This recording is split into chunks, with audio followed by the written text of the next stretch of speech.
Мы уже привыкли смотреть на цены в магазинах, на продукты и удивляться им, да, насколько они выросли. Но отдельная тема, Коля, это огурцы. Кажется, об огурцах говорят сейчас больше, чем о чем-либо. Они становятся недоступными даже обычным людям. Вы просто сейчас офигеете, смотрите.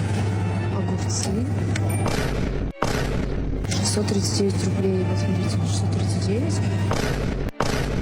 Просто их даже никто не берет, потому что за такую цену не видела вообще никому уже. Тем временем ФАС просят вмешаться в эту ситуацию с огурцами. Депутаты Госдумы от «Единой России».